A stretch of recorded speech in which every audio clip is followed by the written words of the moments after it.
할렐루야. 주님의 은혜와 평강이 성도님들 가정과 일터마다 충만하시기를 간절히 축복합니다. 옆 사람과 인사 나누겠습니다. 마라나타. 아멘. 우리 주님 다시 오심을 굳게 믿고 믿음의 삶을 힘있게 살아가기를 축복합니다. 오늘 주신 말씀 의지해서 은혜로 많은 유익을 주는 제자들, 이런 제목으로 말씀을 증거합니다. 2020년 3월에 코로나 바이러스가 팬데믹으로 선포가 되면서 지금까지 약 2년 4개월 정도가 지났습니다. 그 사이에 백신도 개발되고 또 치료약도 개발되었지만 코로나 바이러스도 역시 계속 변이에 변이를 거듭해 왔죠. 지금도 바이러스가 수그러들 기세를 보이지 않고 또 백신도 피해가고 면역도 피해가는 이런 또 변이로 인해서 올 여름에 다시 또 조금씩 유행하는 추세가 이어지고 있습니다. 아마 우리 주변을 봐도 이렇게 감염됐다 하는 소식을 좀 들을 수가 있죠. 우리가 경각심을 풀지 말고 계속 건강에 주의를 기울이시는 것이 좋겠습니다. 코로나 바이러스가 우리 삶에서 많은 부분들을 위축시켰죠. 특별히 이 교회적으로는 선교적인 면에서 큰 위축을 가져왔습니다. 전 세계적으로 선교사님들이 현지에서 코로나로 인해서 돌아가시기도 하셨고, 또 코로나 때문에 본국에 귀국하셨다가 다시 들어가지 못하기도 하셨고, 그래서 여러 가지 어려움을 인해서 선교 활동이 제대로 이루어지지 못했습니다. 단기 선교도 마찬가지죠. 2020년부터 지금까지 저희 교회도 단기 선교를 한 번 가지를 못했습니다. 니카라과도 이제 조금씩 규제가 풀려서 지난 주간에 이제 이영일 선교사님이 다시 이제 니카라과로 돌아가셨는데, 이번에 돌아가실 때는 PCR 검사가 없이 그냥 들어갈 수 있게 되었다고 합니다. 그래서 이제부터 아마 조금씩 보내는 선교 또 가는 선교 저희들이 하나 갈 수 있을 것 같습니다. 팬데믹 전에 우리가 사도행전 말씀을 배우고 있었던 것을 혹시 기억하십니까? 네. 팬데믹 전에 우리가 사도행전 말씀을 통해서 전도와 선교에 대한 말씀으로 비전을 품고 있었죠. 그런데 공교롭게도 사도 바울의 2차 전도 여행에 대한 말씀을 마치면서 팬데믹이 선포가 되고 교회가 온라인 예배로 전환되게 되었었죠. 그래서 그때부터 우리가 하나님 앞에 드리는 참된 예배는 어떤 것인가에 대한 말씀을 나눴고, 또 가족들과 자녀들과 함께 예배드리다 보니까 가정에 대한 말씀들도 나눴습니다. 그리고 마태복음 5장에서 7장에 있는 산상수훈의 말씀을 오랫동안 말씀을 나눴고, 그리고 이제 교회가 전면적으로 예배가 회복되게 되면서 빌립보서 말씀을 통해서 우리 안에 회복되어야 될 기쁨에 대한 말씀을 나눴고, 또 새해가 되면서 올해부터는 다음 세대와 함께 믿음의 행진을 굳건하게 해나가기 위하여서 여호수아의 말씀을 저희들이 함께 배웠습니다. 그리고 이제 다시 사도행전으로 돌아왔습니다. 이제부터 선교적 교회로 돌아가야 될 때가 되었다는 것이죠. 우리 사도행전반 제자훈련을 하시는 우리 훈련생들이 올해는 선교 갈 수 있습니까? 언제 단기 선교 저희도 가나요? 물어보시는데 아마 그때가 곧 올 거라고 생각이 됩니다.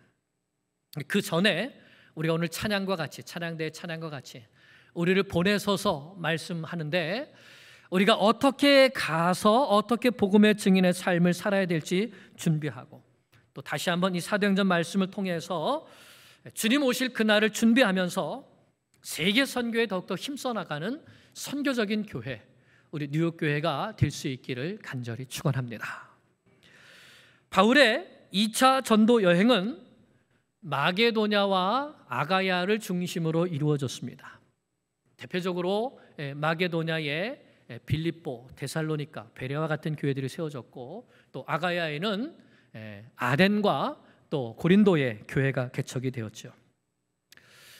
이와 같은 사역 이후에 바울은 에베소에 잠깐 머물렀다가 하나님의 뜻이면 다시 오겠다는 약속을 하고 22절 말씀과 같이 배를 타고 가이사랴에 상륙하여 예루살렘에 올라가서 교회 안부를 묻고 또 구제 헌금을 전달하고 또 자신을 파송했던 교회 안디옥 교회로 돌아가게 됩니다.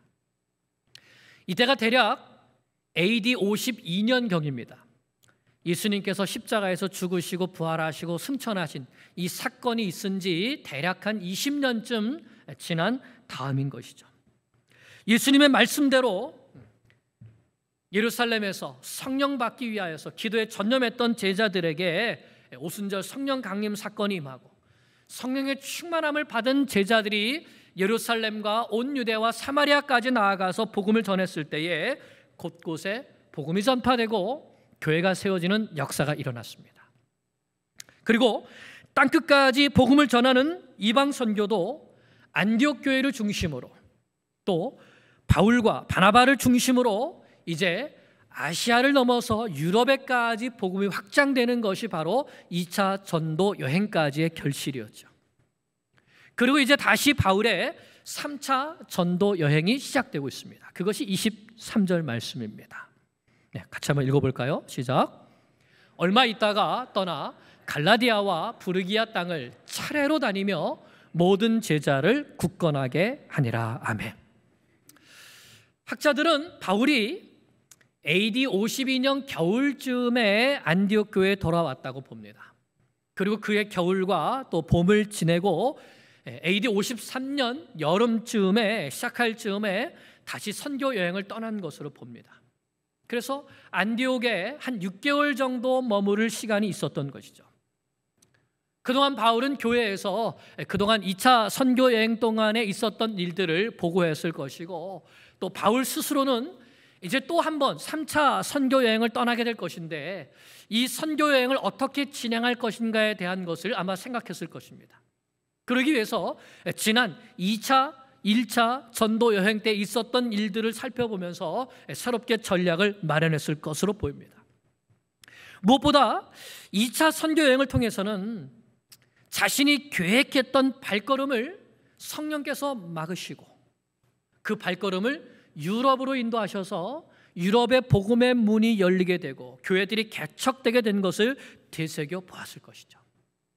이를 통해 선교는 내가 하는 것이 아니구나, 하나님의 성령께서 직접 인도하시는구나, 이것을 배웠을 것입니다. 그래서 하나님 앞에 모든 발걸음을 온전히 맡겨드리는 선교를 배웠던 것이죠. 근데 정말 그렇습니다. 선교나 전도는 우리의 힘으로 하는 것이 아닙니다.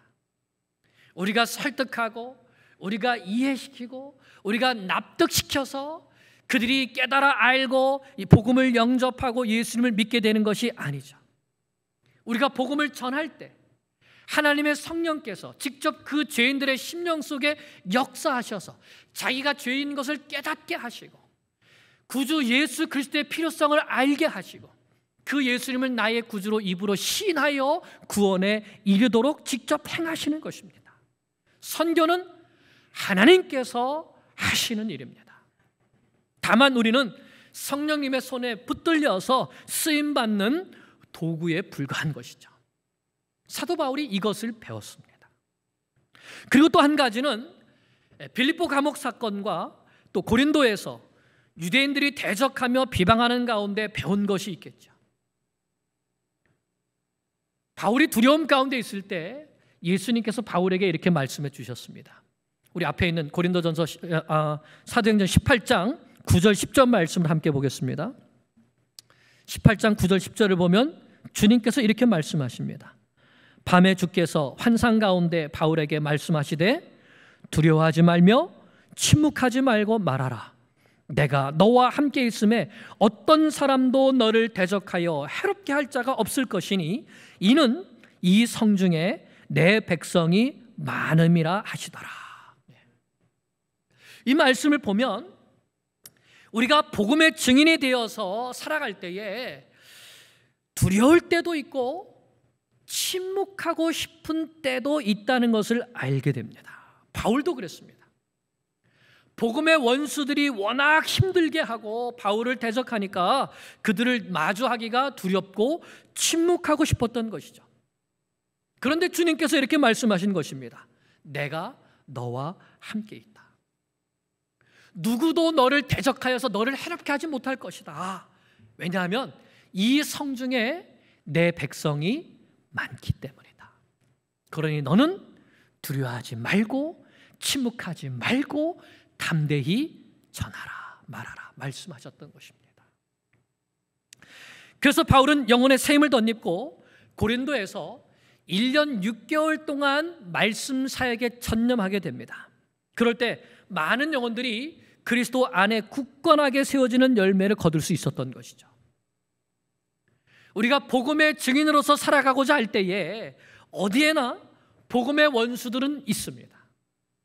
복음의 원수들은 우리가 복음을 전하지 못하게 비방하거나 때로는 폭력으로 두려움을 심어서 침묵하게 만들고 떠나게 만드는 것이죠. 다시는 그곳에 돌아가고 싶지 않고 그곳에서 복음을 전하고 싶지 않게 만드는 것이 그 목적입니다.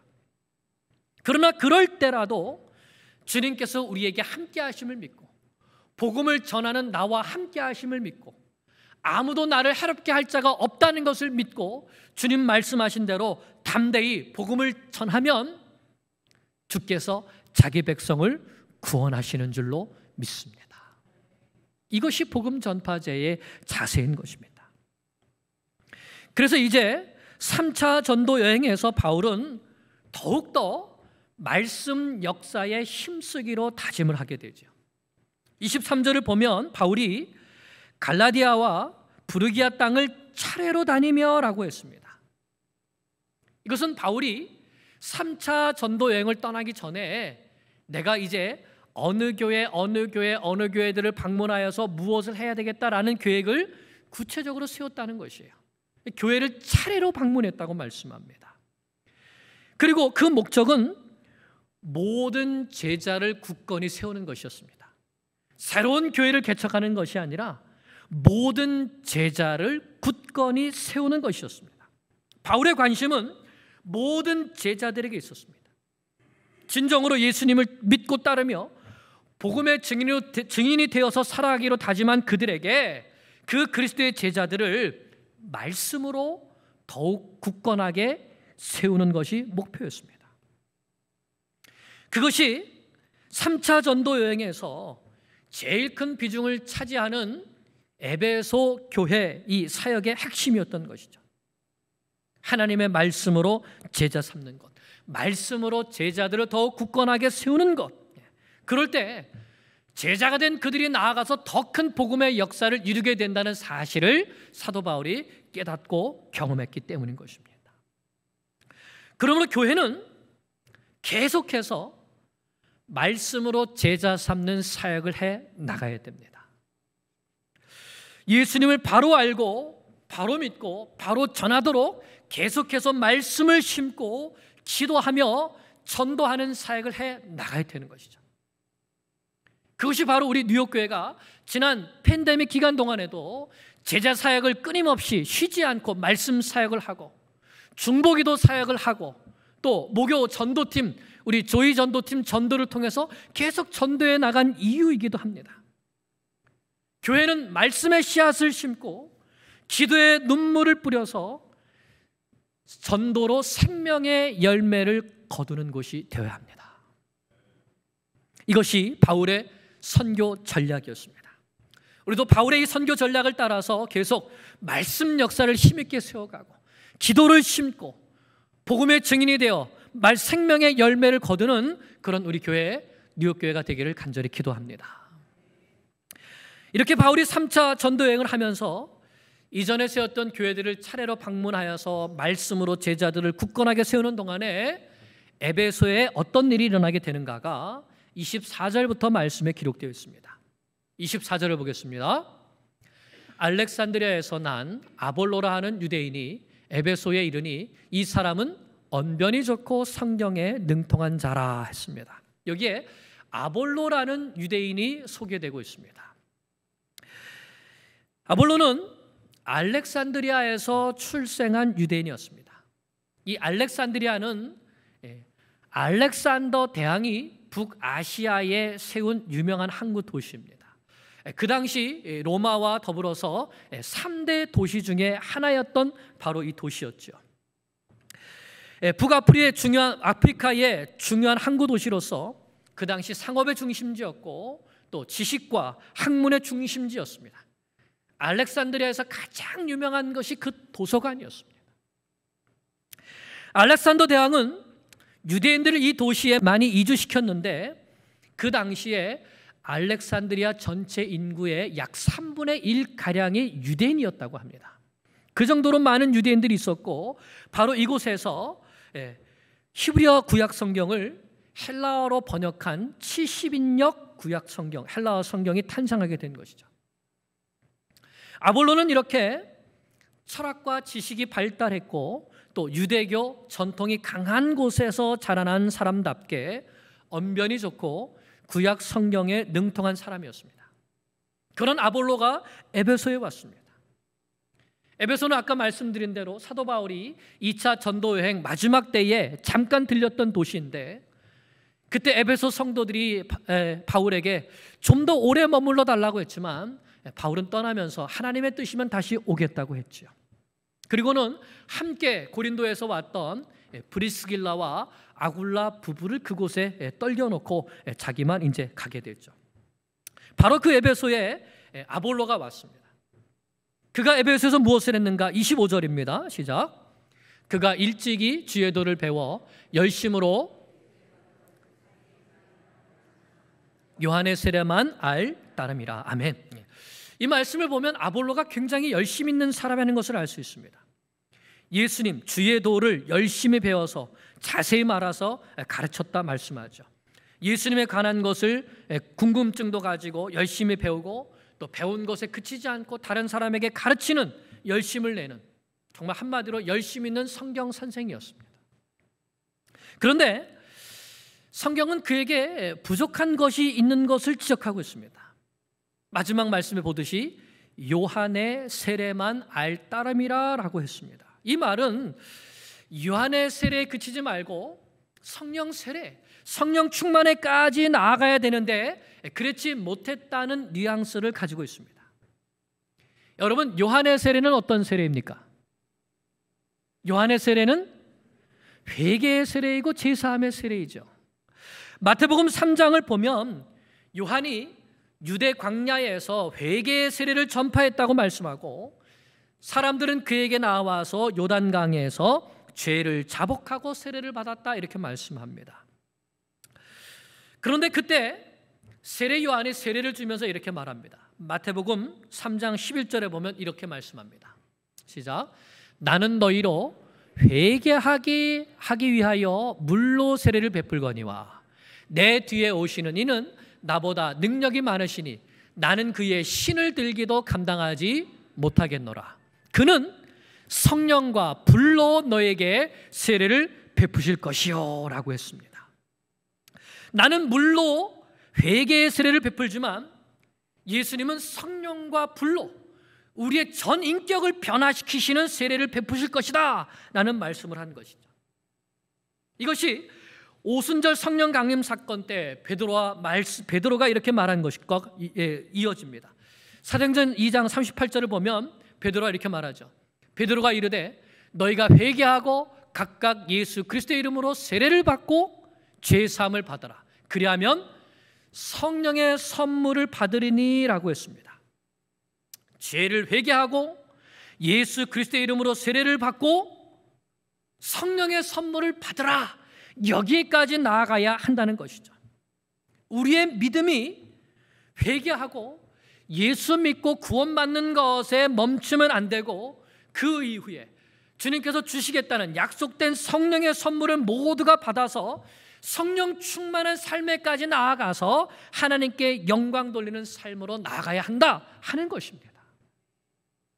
예수님은 성령과 불로 우리의 옛사람을 완전히 태우셔서 새 사람을 만드실 뿐만 아니라 그 성령을 통하여서 하나님의 말씀을 깨닫게 하시고 하나님의 선하시고 기뻐하시고 온전한 뜻이 무엇인가를 분별하게 하셔서 그 뜻을 따라 살아가는 삶의 예배자의 자리에까지 나아가도록 하신다는 말씀입니다. 여러분, 많은 그리스도인들이 내가 구원받았다는 사실에만 만족하면서 거기에 머무르고 있습니다. 예수 믿고 죄사함 받아서 하나님의 자녀가 되었다. 이제 나는 죽어도 천국에 갈 수 있다.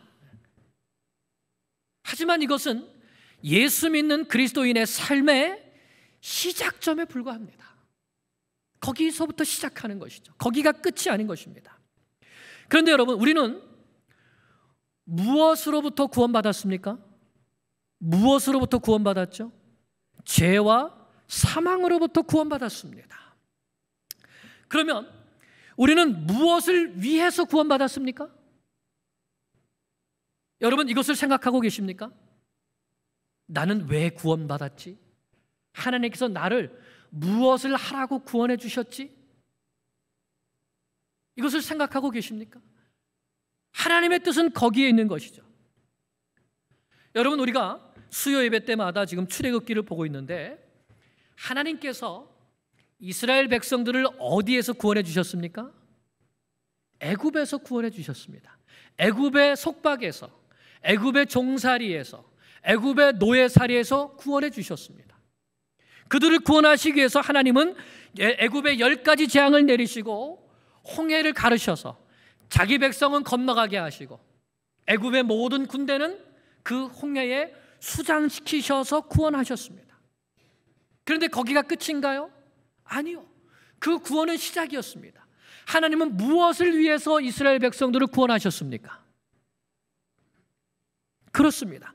그것은 하나님 앞에서 거룩한 백성이요 제사장 나라가 되게 하기 위해서 그렇게 구원하신 것이죠. 하나님께서 출애굽기 19장 6절에 이렇게 말씀하십니다. 너희가 내게 대하여 제사장 나라가 되며 거룩한 백성이 되리라. 하나님 앞에 제사장 나라가 되고 거룩한 백성이 되어서 내가 거룩하니 너희도 거룩할지어다. 구원받은 하나님의 백성이 하나님을 닮은 거룩한 삶을 살아갈 뿐만 아니라 이 하나님을 온 세상에 증거하여서 많은 나라 열방들을 하나님께로 인도하는 제사장 나라가 되게 하시려고 그들을 구원하신 것입니다. 구원의 끝이 아닌 것이에요. 우리는 이것을 성전을 통해서도 알 수 있습니다. 성막과 성전을 통해서도 알 수 있습니다. 여러분, 성전을 들어가면 제일 먼저 무엇이 있죠? 무엇이 있습니까? 번제단이 있습니다. 번제단은 무엇을 하는 것이죠? 짐승을 잡아서 피를 바르고 또 제물을 번제로 드리는 바로 그것이죠. 바로 죄 사함을 위해서 존재하는 것이 번제단입니다.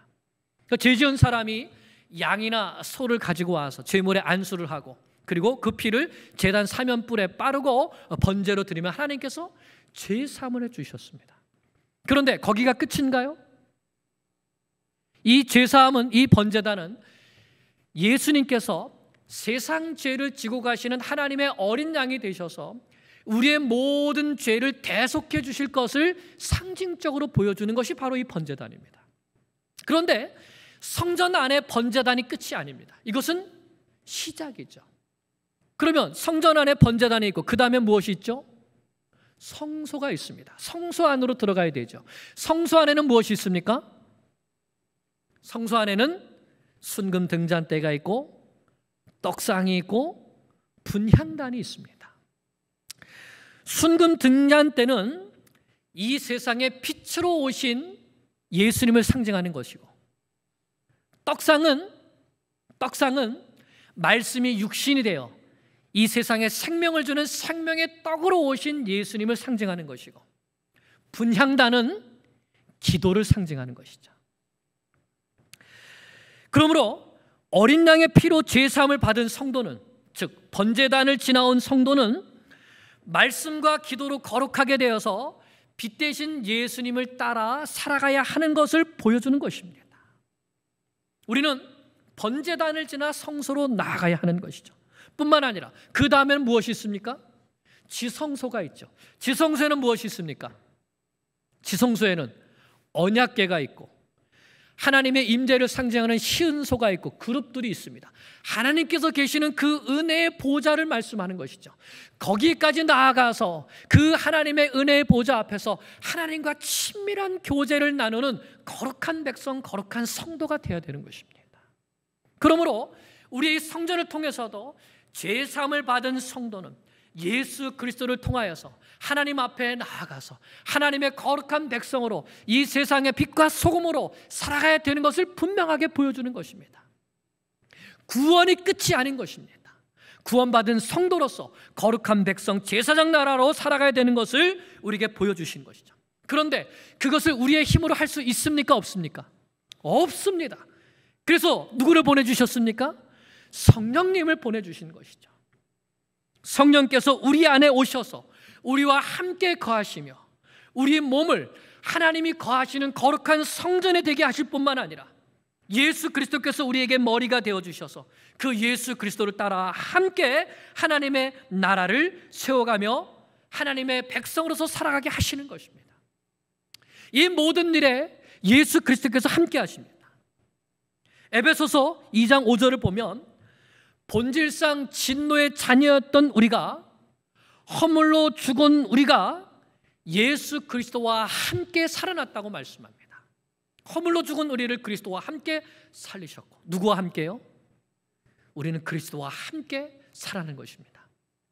이 살아나는 우리를 6절에 보면 함께 일으키셨습니다. 그리스도와 함께 일으키셨어요. 그래서 우리를 어디로 인도하십니까? 그리스도 예수 안에서 함께 하나님의 은혜의 보좌 앞으로 하늘에 앉히셨다고 말씀합니다.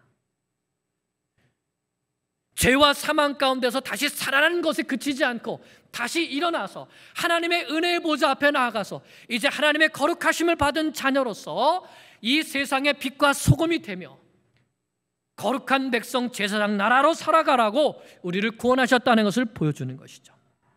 그래서 에베소서 2장 10절에 우리에게 이 구원의 목적을 이렇게 말씀합니다. 함께 읽겠습니다. 우리는 그가 만드신 바라 그리스도 예수 안에서 선한 일을 위하여 지으심을 받은 자니 이 일은 하나님이 전에 예비하사 우리로 그 가운데서 행하게 하려 하심이니라. 그래서 예수님 말씀하셨죠. 너희는 먼저 그의 나라와 그의 의를 구하라. 아름다운 교회, 하나님의 아름다운 자녀들, 바로 하나님의 나라를 세워가며 하나님께 영광을 올려드리는 땅끝까지 복음의 증인으로 살아가는 그 자녀로 살아가게 하려 하시는 것입니다. 그런데 아볼로는 회개의 세례만 알았습니다. 제사함과 구원만 알았습니다. 혹시 우리 가운데에도 그런 분들이 있지 않습니까? 그렇다면 우리는 앞으로 더 나아가야 합니다. 우리를 구원하신 그 목적을 이루어 드리는 데까지 나아가야 하는 것이죠.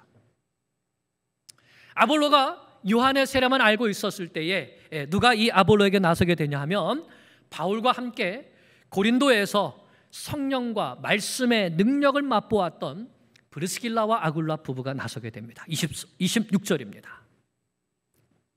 시작. 그가 회당에서 담대히 말하기 시작하거늘 하나님의 도를 더 정확하게 풀어 이르더라. 아멘. 브리스길라와 아굴라 부부가 어떤 역할을 했는가? 먼저 아볼로가 말하는 것을 자세히 귀 기울여서 가만히 들었습니다. 그 말을 듣다가 사람들 앞에서 반박하지 않았습니다. 가만히 데려왔다고 했죠. 아마 자기 집으로 데려왔겠죠. 그리고는 아마 잘 대접했을 것 같아요.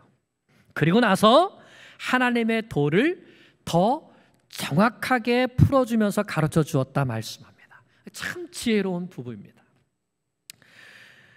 그들은 평신도임에도 불구하고 학문이 많은 아볼로를 오히려 가르칠 정도로 훌륭한 성경 선생들이었습니다. 어떻게 가르쳤는지는 모르지만 그 결과 아볼로의 영적인 눈이 떠지고 학문과 함께 예수 그리스도 안에 있는 은혜까지 넘치게 되었습니다. 그래서 믿는 자들에게 많은 유익을 주었다고 27절에 말씀하죠. 27절입니다.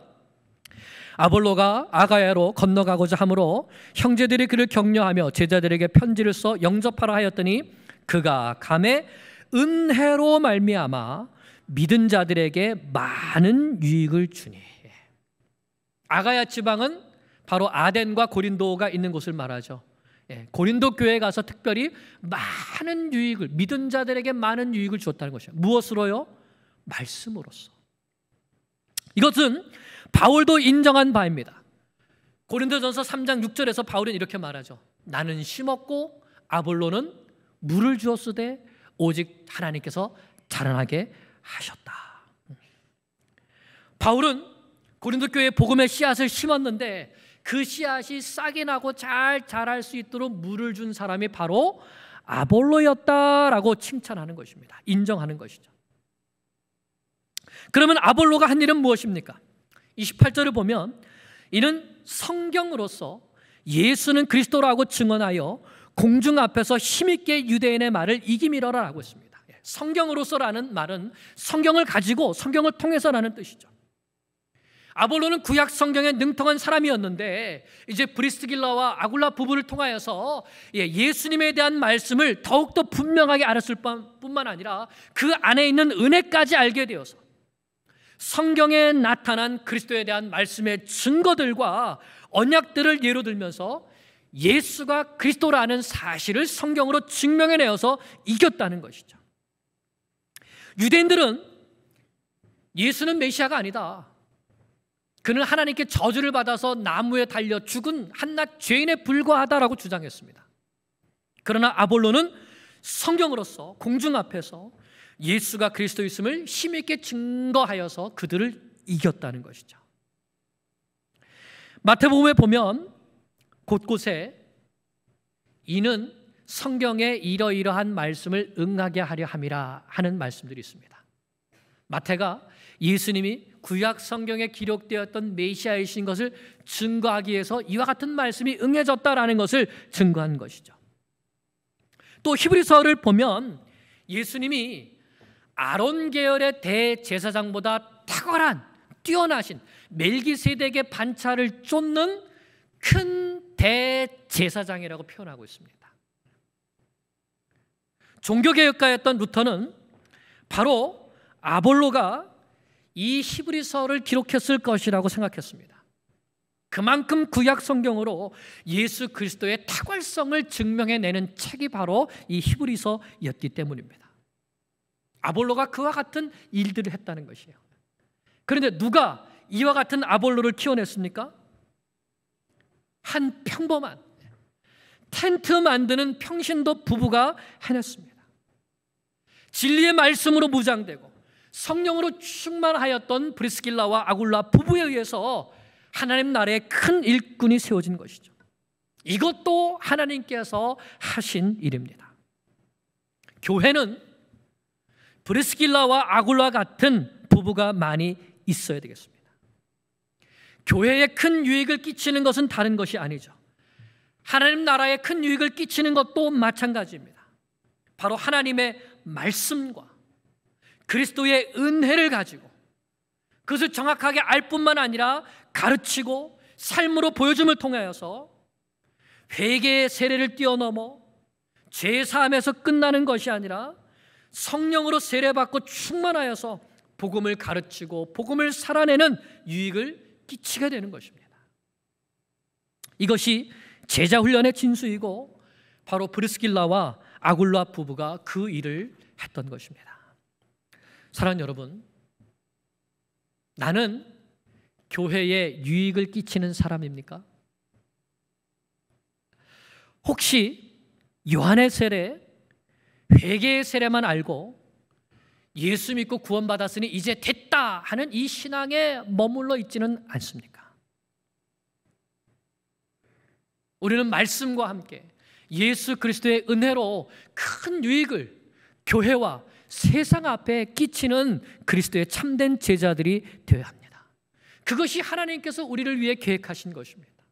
우리의 믿음은 번제단을 넘어 성소와 지성소에까지 나아가서 하나님과 친밀한 교제를 하고 그리고 하나님께서 원하시는 거룩한 백성, 제사장, 나라로 살아가야 하는 것입니다.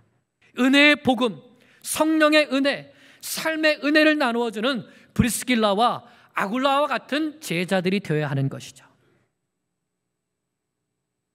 여러분 그렇게 살기로 다짐하십니까?